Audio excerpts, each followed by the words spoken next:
Take a moment to shine on Happy Camper Life.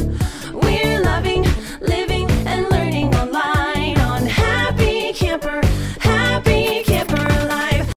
Hey everybody, I'm Courtney Ortiz. Welcome to the My Camp podcast. You guys are joining me live today here in the HC, and I'm really excited to introduce my very new camp friend, Eric Sasson from Camp Akeela. Are you the owner and director, the director? What's your role at Camp Akeela?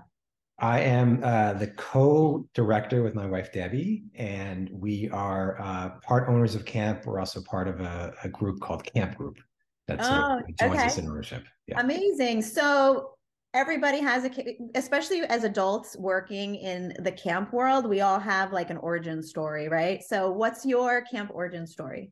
How long is this podcast? How much time do you have? I mean, listen, however long, let's just go.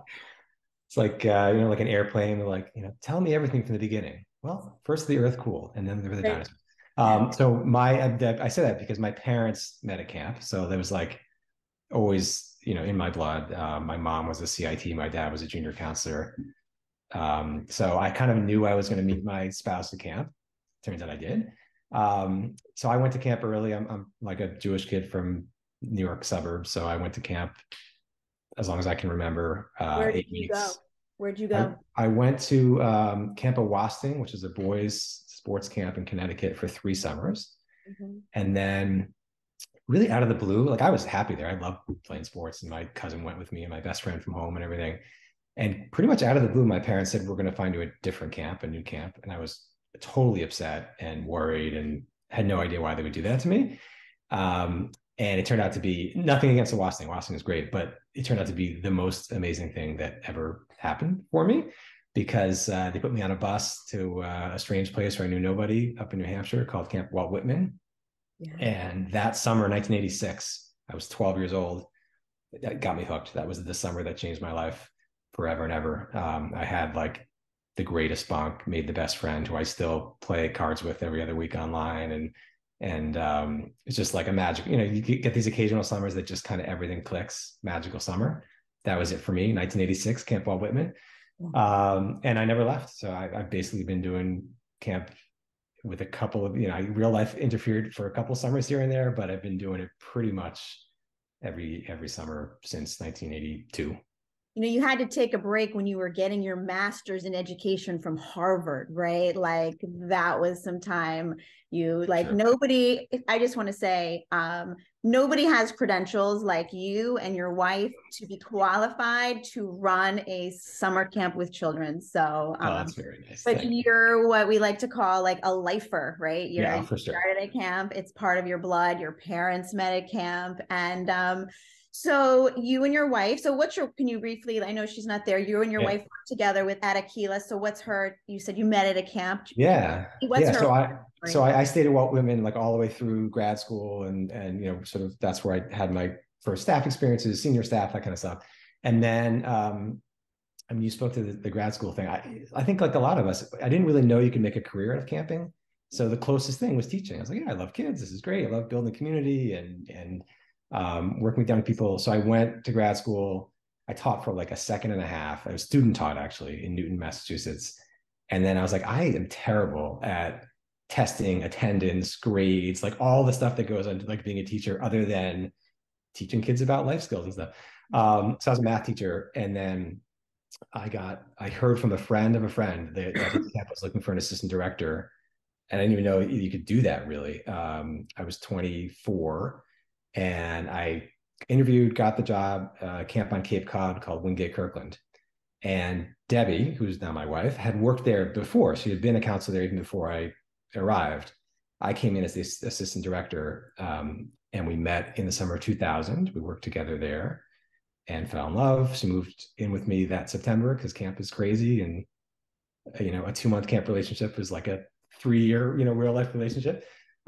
So we met working at a camp together, an amazing camp. And then she was getting a doctorate, as you said, she's got credentials. She was getting a doctorate in clinical psychology. And we ended up at Camp Mackinac together, which is a boys sports camp in the Berkshires. And that's part of camp group. So long story short, we were working together at a camp within camp group, and they bought a property in Vermont, which had been a camp but had closed. So it was like a formerly, like a dilapidated camp property essentially. And they presented us the opportunity to start a camp from scratch. So Debbie, it was right when Debbie was graduating with her doctorate, defending her thesis, and we were pregnant with our first daughter. We started Camp Akeela in 2008 was our opening summer. So 2007, sort of September 2007 is when we started the project. And so that's what we do together now.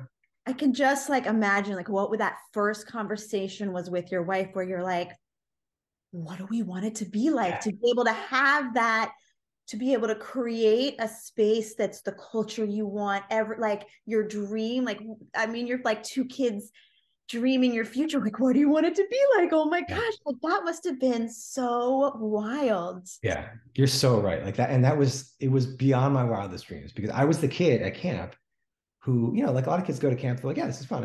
I was like always trying to figure out, first of all, like how much money the camp owners were making. And I didn't know anything about like insurance. I was like, this is great. Like this is amazing. But also like, I remember thinking, because the camp I grew up at was around 1948. And I remember like sitting there as a kid, like somebody thought of having like, of singing this song and doing this tradition. And like, they built this thing from scratch. And it never occurred to me that I would get to do that. And so it was like incredible. And the weird thing was that it came really easily to us. Like I remember Debbie and I were sitting on the deck of her father's house, who was a clinical psychologist who worked with typically like young adults and some kids with Asperger's. And so we knew right away, like what population we wanted to serve. And we had the whole philosophy program, like basically figured out like in a day. Like it was all in there. It's like, I'm going to take the best of like, what we've been, and we get curriculum, like this is what's going to work for these kids. And we're going to build it. And, it all happened very fast. And the hardest thing was the name of the camp. That took like 6 months to figure out, but everything else came really.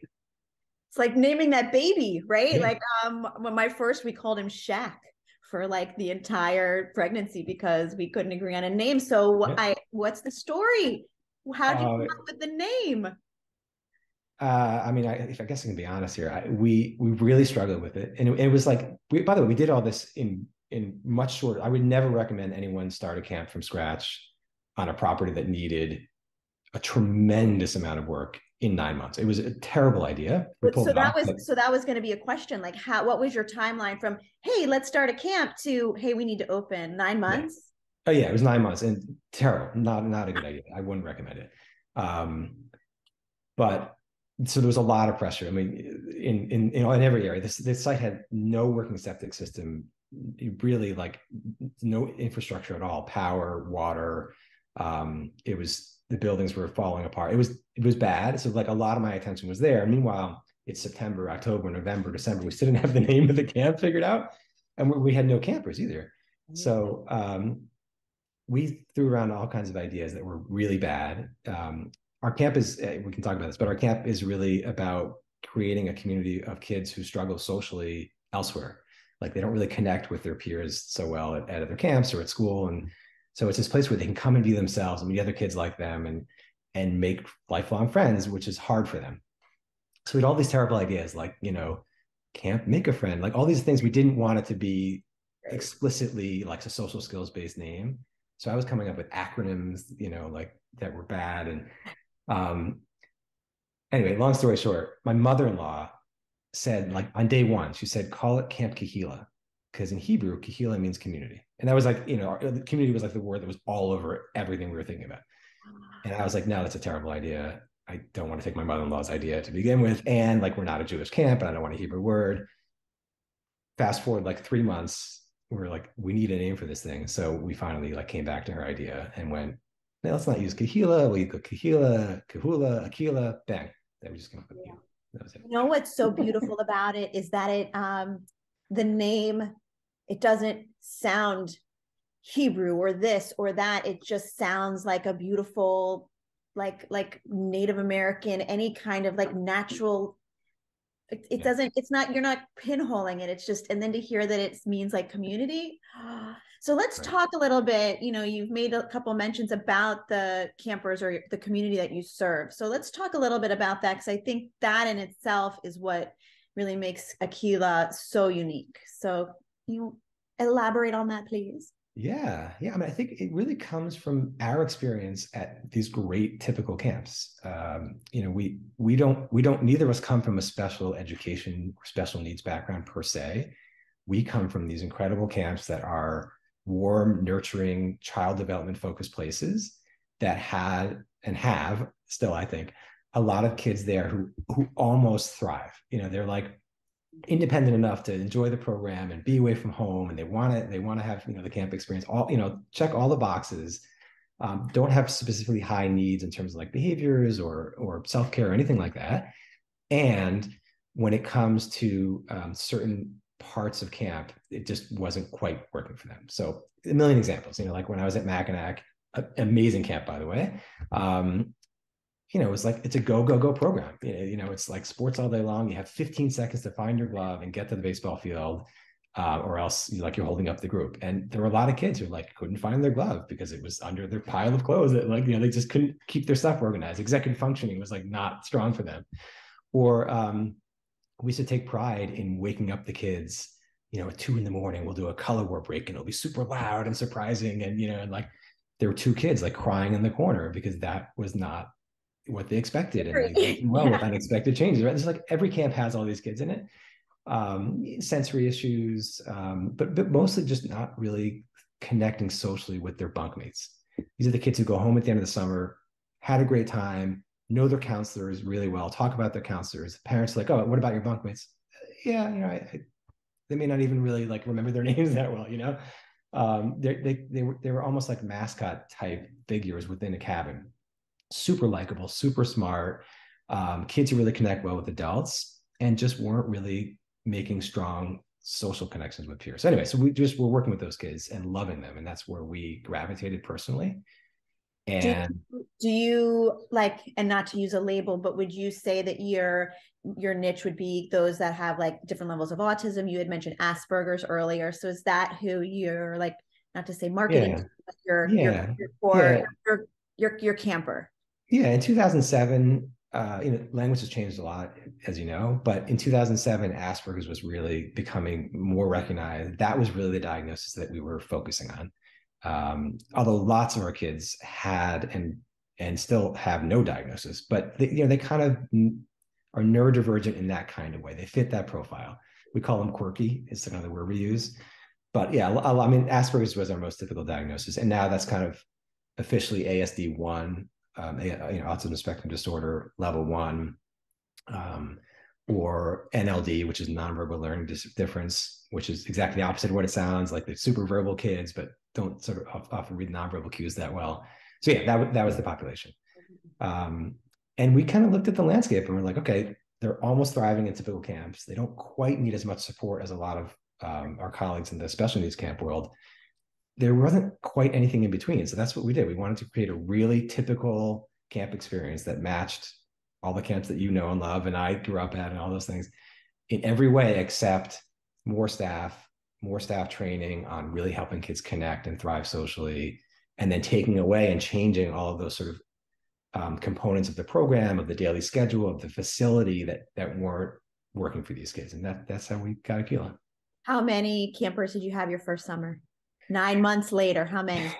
Yeah, we had almost 100. We had 3 sessions of like 40, and 30 or something. So not a bad start. All right. Yeah. And I mean, so now it's, you know, how many years later, and how many kids do you see a summer? This will be our 16th summer. We are at capacity every year. We have a goal of not having too many kids. It just doesn't work for our kids to be in a community of like 400 campers. So we have about 120 campers in each of our 2 sessions. So you do 2 3-week sessions, 100. 3.5, yeah. So 120 campers. That's a lot. How's your staff hiring going? Are you got that underway? We are always on our way. Great. Yeah, if anyone's listening, looking for some people who are working with those kids. Yeah, I mean, that's always a challenge for us. You know, I think for every camp.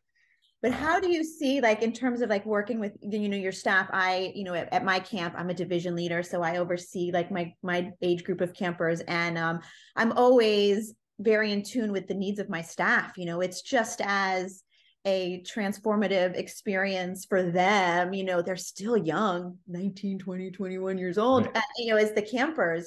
So, what kind of like cool transformation or like aha moments have you seen with some of your staff over the years? Yeah, it's a great Especially question. working with this, there's a lot of satisfaction that comes with seeing the gains and that you see in these kids. Totally. Yeah. Yeah. It's been an interesting transition for me into this camp, because in my previous camp experience, there were a lot of former campers who were counselors, like I was. There were a lot of people who, like me, came there because they liked kids and they wanted a fun summer. And at Akeela, we have some of that, but mostly it's people who are totally passionate and dedicated, and like their lives are going to be spent working with kids, like neurodivergent people and kids on the autism spectrum. So they're like super professional and motivated, and this is like, on their resume is like the clinical experience they want to get. So a couple of things come to mind. One is that many of them don't have any camp experience. So it's like a lot of the aha moments is like just getting them into this camp world that you and I love. And like, because it can make or break these kids, right? Exactly. Yeah. Kids, and your privacy taken away, and it's a lot. Yeah. Yeah, but in a good way too. I mean, a lot of them are like 21, never got to go to camp themselves, and they're like, forget about like the work we're doing to change these kids' lives. Like, they're also just like, this is awesome. They're having a great time, and they're so that's one piece. The other is it's pretty cool to bring together, like, they're pretty much all studying special ed, psychology, education, some medicine, like neuropsych. So they're all like in these fields, and they're right at the point where they're trying to figure out exactly what direction to go. And we tend to hire older staff. So they're like graduating college. Do I want to be a clinical psychologist? Do I want to do research? Do I want to work with kids on the spectrum? Or, so like they're all in that phase together. So we do a lot of like mentorship, and it's pretty cool to watch those light bulbs go off. Like they figure out, campus 24/7. If they don't want to work with kids with Asperger's, they're going to figure it out this summer or not, And for most of them, they do. And it's like, we get these letters, years later, like Akeela was the thing that put me on my path to, what I'm doing now. So it's pretty cool. Amazing. You have like every camp director's dream staff, clinical this, that, that. And you're like, whoa, that's awesome. Right. So you got your staff, camp is starting. Talk about, what is a typical day like at Akeela? Yeah, I mean, I keep using the word typical, and maybe that doesn't land with our audience. What's a day like at Akeela? Yeah, no, I was gonna answer by saying it's like a typical camp day, but that, I guess, has to be more specific. But it really is like we don't do any social skills, we don't do any academics. It's camp, it's fun, it's kids being wake up. So what time does Reveille blow? Oh, you want the specific? I want a like take me through it. I'm closing my eyes. I'm gonna feel it. All right, we're there. No Reveille. That's the first thing. No bugles at Akeela. Kids don't want that. So it's very like gentle. Like the counselors set their alarm and they wake the kids up in their cabin at 7:30. Okay. Then we have breakfast at 8, cabin cleanup after. It's like saying that, cabin cleanup afterwards.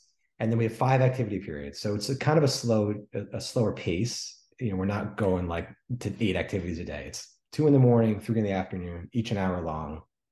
Love it. Sign me up.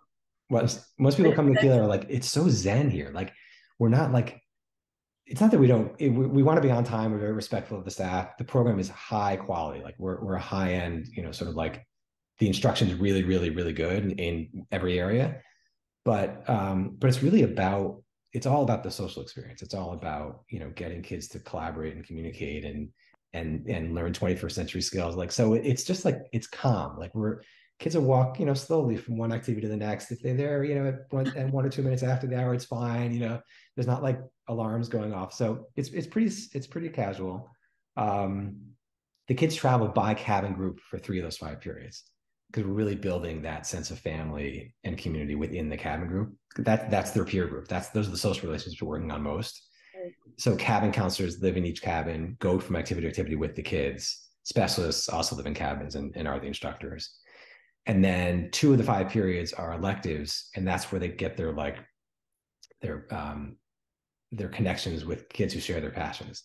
So, you know, the 9-year-old and the 16-year-old who both choose to be at the animal farm or do woodshop or fence or play D&D, which is most of our camp. They're making these awesome social connections across genders and ages based on interest also. So there's like the cabin time, then the special interest time. And in between, you know, meals, rest hour, shower hour, evening activities, the whole thing. What's a favorite meal? Like what gets everybody excited? We have a chef who's amazing who loves to make her own desserts. So it's not really answering your question, but brookies are very famous. They're like the half cookie, half brownie dessert thing. You have those too? Well, I mean, just don't put delegitimize dessert. Okay, that is the time when they announce it at my camp, and you're all like, yeah. "What's it gonna be? What's it gonna be?" Right. And then they announce it, and it's like, ice cream. That's awesome. It's like churros. Oh my god! I love that. So they don't just bring it out; they make like tonight's dessert is. Yeah. Oh, and everyone's like on the edge of their seats. You know, maybe that wouldn't be, maybe that approach wouldn't work really well at Akeela, but yeah, it's the definitely dessert is definitely a highlight. Try brookies; they're very popular. All right, I will pass that on to our chef. Brookies, please. Amazing. So do you find that since you have the 2 3.5 week sessions, do you find that the campers kind of go year to year with the same group, so like the same bunk stays together to help like solidify those relationships? Yeah, that's our goal. You know, that was my experience, and that's definitely, I mean, we do have kids. It's funny, I always went to camp for 8 weeks, so the session camp concept is a little bit, I can't say it's new to me because it's been 20 years, but sometimes, you know, because of family vacations or something, kids will change session. Right. And I'm always like, oh my God, like you're not going to be with the same kids, but it works out for the most part. Campers come back to the same session, and we do keep groups together whenever possible. Yeah. But I know, as much as you say it's very laid back and it's zen, but scheduling is very important at Camp Akeela, right? Can you talk a little bit about that? Yeah, that's a good point. I said laid back. It's like laid back within a lot of structure. Right. So like our kids really thrive when they know what to expect and what's expected of them. So it's funny, you mentioned like the dessert announcement. I mean, on the walls in the cabin is the calendar, the menu, the daily schedule. You know, the special events are announced in advance. Like they're not surprised. They're still fun and spontaneous, but like we're going to be doing this on Sunday. You know, like there's a lot of previewing. That's a huge part of what we do. And then within the day, it's finding this balance between structure, which is helpful, I think, to help them feel safe and you know, sort of reduces some anxiety. But also, most of our kids are teenagers, so they also need freedom, and you know, they don't want like too much structure. But as camps go, we're pretty structured and pretty highly supervised. You know, I think our kids are super capable of being on their own, but I think because we're so focused on the social piece, and I'm not saying all camps don't do this, but I think we're even more attentive to like making sure that counselors like are listening, so that when kids are unkind to each other or are misunderstanding a social situation or struggling socially, like the counselors are on it a little bit faster at Akeela. There's just more of them. Right. So yeah, so kids are kind of where we know where they are all the time, and they're kind of more often in structured activities than at other camps where there might be just sort of more free flowing, free play kind of stuff. Because even in any sort of camp, there's only so much you can hear. What are we doing next? What are we doing next? What are we doing next? What are we doing next? What's for lunch? What's for this? Yeah. So there's a lot to be said for the importance of structure and schedules and all of that. So that is great. So what's next for Camp Akeela? Like, what's the future? Ooh. Well, I mean, our big growth right now is in I should have mentioned this earlier. We have a second program called Beyond Akeela. And because Camp Akeela is full and like awesome, and we're not, you know, going to grow much, our last 5 years or so have really been growing what we call Beyond Akeela, which is a college campus-based college readiness program for kids who are finishing 10th, 11th, or 12th grade.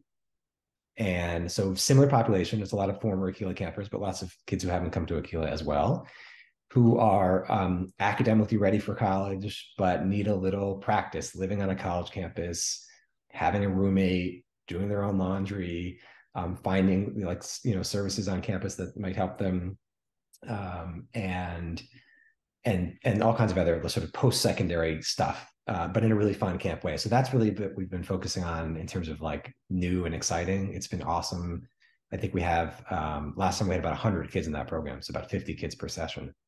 And that's just growing and growing. There's a huge demand for this, as this whole generation of neurodivergent people kind of like get to 18 and, some of the services they get in schools fall off, and then they're kind of on their own in the college world. We're kind of filling that gap a little bit. That's incredible. So what's the age range of a camper at Akeela? 9 to 16. Okay. So like, I didn't know if maybe you focused that they were a little bit older, but 9 to 16, that's, yeah. We definitely skew older. We have maybe like 1 or 2 9-year-olds a summer. I mean, we have very few kids finishing 3rd grade. Our youngest bunk is often combined 3rd, 4th, sometimes even 5th. Okay. And then I'd say 75% of our campers are between 12 and 16. Okay, right. It's probably, when you have these issues, it's easier, you're not ready to leave home at 9, they're a little bit more ready to go at a little bit. That, or they've been to other camps, like, they might be at your camp, and at 9, 10, 11, like it's more about the activities, and like some of the social stuff doesn't get super complicated until you reach adolescence. And then it's like, it's more noticeable maybe that they're not fitting in socially. Right. And so we do get kids from other camps often around middle school. Interesting. Yeah. So if someone wants to learn more about Camp Akeela, Eric, where should they go? They should go to campakeela.com. Camp Akeela, and that's AKEELA, campakeela.com. Eric, I can't thank you enough for joining me today on the My Camp podcast. Really, like, it's too bad my camp's in Pennsylvania, but Vermont is so much north. As I'm driving up to camp this summer, I don't know if I'd be able to make a stop. Yeah, maybe out of your way.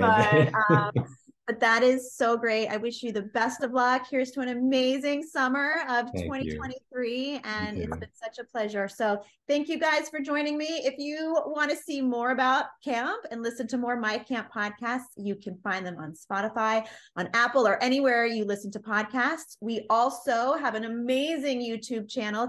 Check out Happy Camper Live on YouTube to get your camp fix. So I'll see you next time here in the Girls HC. I'll save a s'more for you.